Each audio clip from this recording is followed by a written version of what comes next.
Hello students, I'm Ajaypal sir from Vivekanand Senior Secondary School, Bani. Now we start the third unit of +1 physics, that is Newton law of motion. Okay, जिसको हम बोलेंगे Newton's law of motion. चलो हम क्या कर रहे हैं, third unit start कर रहे हैं. ओके, ये थर्ड ए है. ओके, ए के थर्ड ए के अंदर न्यूटन्स लॉ ऑफ मोशन के बारे में हमने पढ़ना है. Okay, now let's start. सबसे पहले इस चैप्टर के अंदर हमने इस चैप्टर के अंदर क्या करना है, basic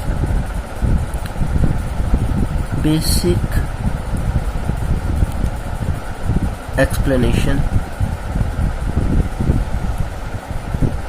about loss. Okay, basic explanation करने, क्योंकि जो इसका इनिशिएटिव है, मतलब इसके कॉन्सेप्ट हैं, वो आपके इस बार डिलीट हो चुके हैं. ओके, तो लेट्स स्टार्ट. हम सबसे पहले स्टार्ट करते हैं फोर्स से.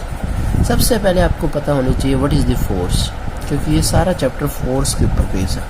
सबसे पहले आपको पता होनी चाहिए फोर्स क्या होती है. Okay, force it is an external push और पुल. ये क्या एक्सटर्नल पुश और पुल है, विच चेंज और try to change the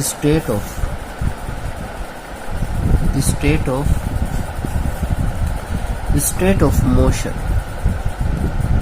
or rest of any body. Okay, force क्या बेसिकली एक पुश और पुल है, जिसकी मदद से हम क्या कर सकते हैं, किसी बॉडी को जहाँ तो क्या कर सकते, जैसे मान लो यहाँ पे मैं कोई बॉडी बना रहा हूँ. Okay, this is the body.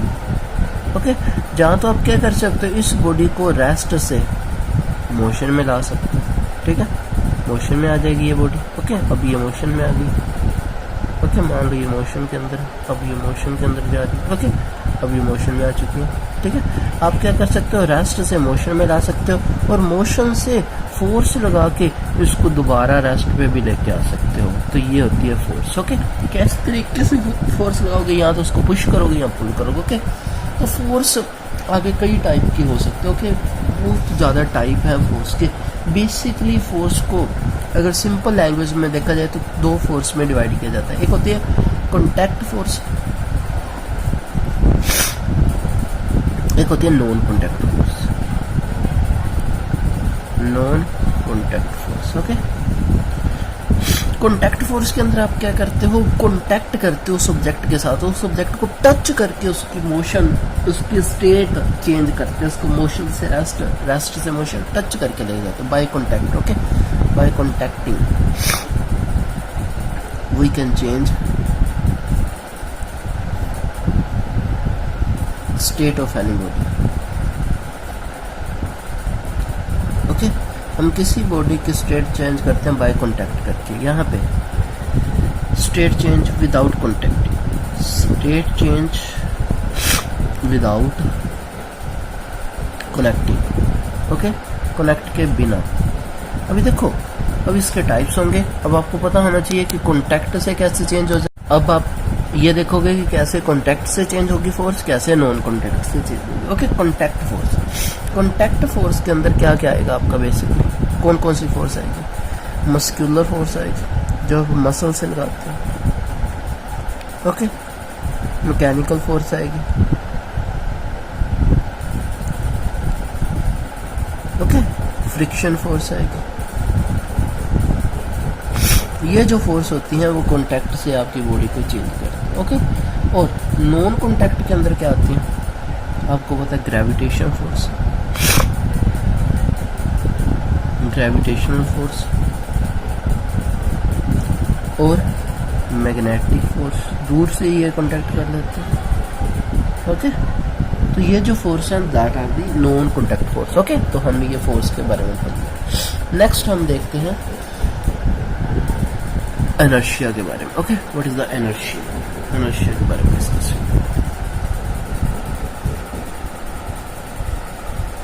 Inertia क्या होता है, what is the meaning of inertia पता होना चाहिए आपको. Okay, it is inherent property of the object, property of any object. Okay, ये ऑब्जेक्ट की अंदर छुपी हुई प्रॉपर्टी है by which, due to which object can not change its state of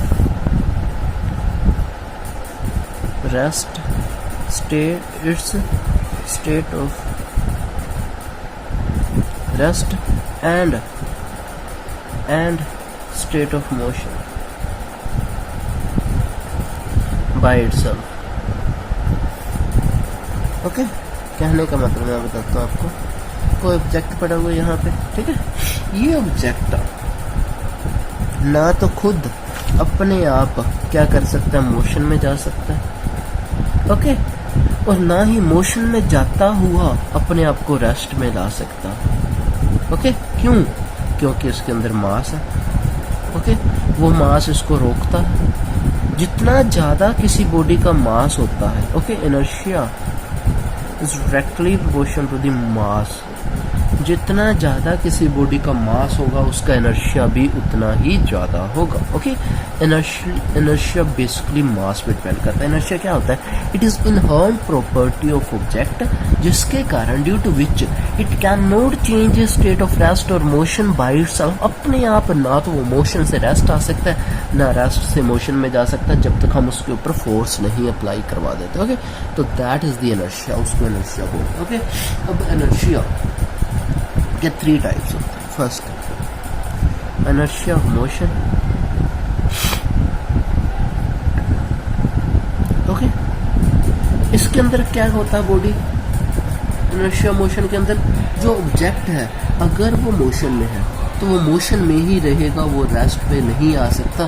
that is the inertia of, उसको क्या बोलते हैं? inertia of motion. ओके, एक होता है inertia of rest. inertia of rest के अंदर अगर बॉडी रेस्ट के ऊपर है तो वो क्या कहती है? रेस्ट के ऊपर ही रहती है.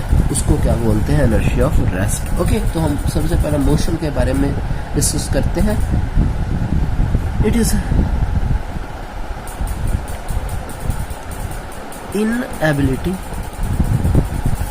of a body to change itself, its state of motion. Okay, कि मतलब एक बॉडी की इनएबिलिटी है कि वो अपने आप अपनी स्टेट ऑफ मोशन चेंज नहीं कर सकती. ओके, तो उसको क्या बोलते हैं? inertia ऑफ मोशन बोलते हैं. Okay, second, inertia of rest. Same as it is, यही डेफिनेशन को थोड़ा सा हमने क्या करना है? चेंज करना. Okay, it is inability of a body to change itself, its state of rest. ठीक है, तो ये हो गया inertia of rest. नेक्स्ट है थर्ड, inertia of traction. इसका मतलब क्या है कि अगर कोई बॉडी जिस डायरेक्शन में जा रही है उसी डायरेक्शन में जाती जाएगी तो उसको क्या बोलेंगे? inertia of traction बोलेगा कि वो अपनी डायरेक्शन भी नहीं चेंज करना चाहती. It is inability of a body to change itself, okay, its direction of motion. Okay, वो अपने आप क्या अपनी डायरेक्शन पे ही नहीं चेंज करना चाहती.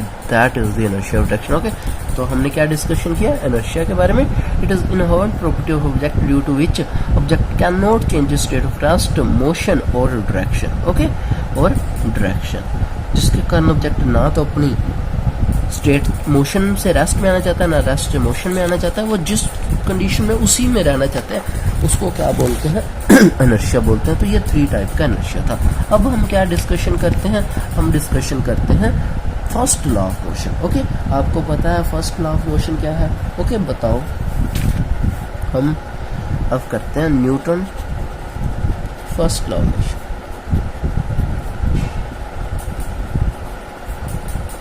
What is the Newton first law of motion?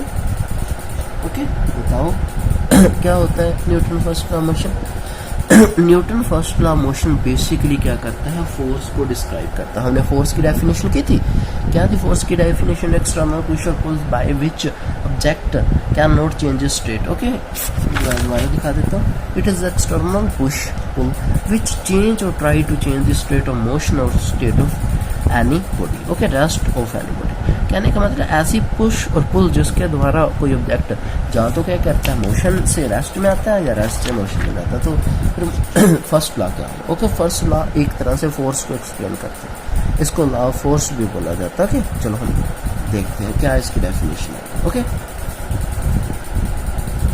चलो Newton first law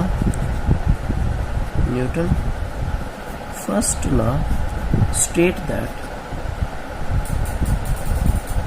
if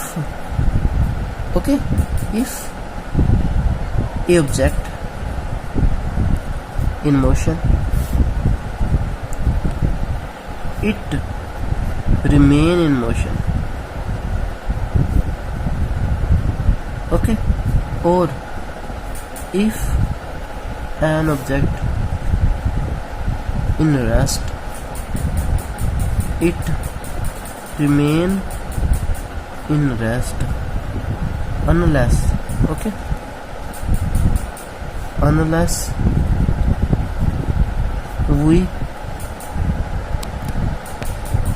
unless we compel it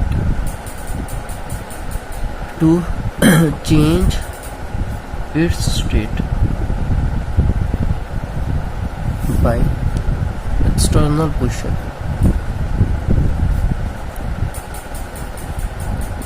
okay, तो क्या है Newton first law? Okay, Newton first law क्या है?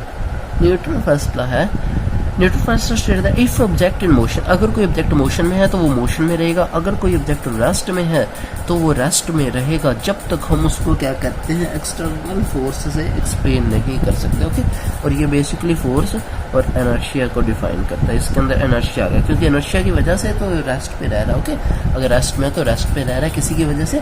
इनर्शिया की वजह से। नेक्स्ट हम डिस्कशन करते हैं Newton. Okay, Newton second.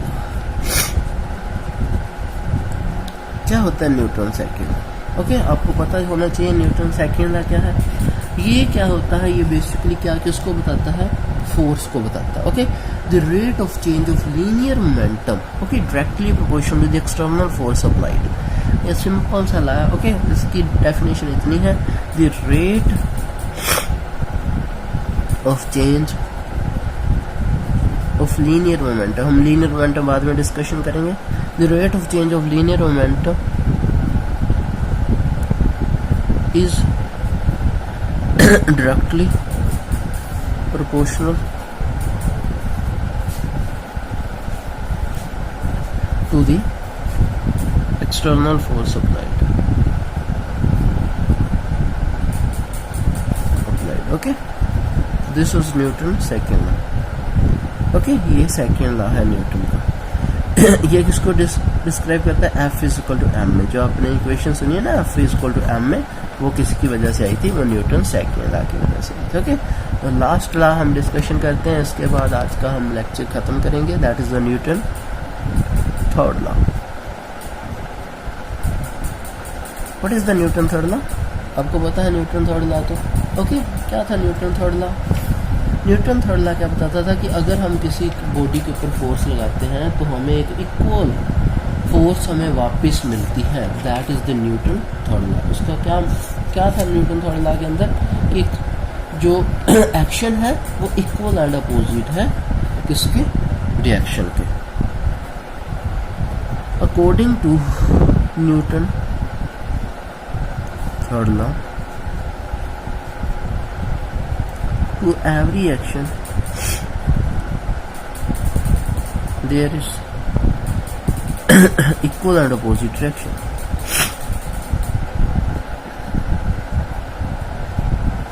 Okay, हर एक एक्शन के ऊपर इक्वल और अपोजिट रिएक्शन लगती है, that is the Newton third law. Okay, ये किसको एक्सप्लेन करता था, अगर आप ए के ऊपर फोर्स लगाए ए से बी, तो बी से जो ये फोर्स लगेगी वो इक्वल होगी बट उसके नेगेटिव होगा। Okay, this is the Newton third law, ये न्यूटन थर्ड लॉ था। ओके, तो आज हमने इतना ही डिस्कशन किया है। ओके, तो आज जितना आपने ये डिस्कशन किया, फोर्स, उसके बाद इनर्शिया और न्यूटन लॉ ऑफ मोशन, इस चैप्टर के अंदर इसका आपने बेसिक करना। ओके, हम नेक्स्ट न्यूटन क्या करेंगे, लीनियर मोमेंटम के बारे में डिस्कशन करेंगे और उसकी एप्लीकेशन के बारे में डिस्कशन करेंगे। I hope you understand this concept.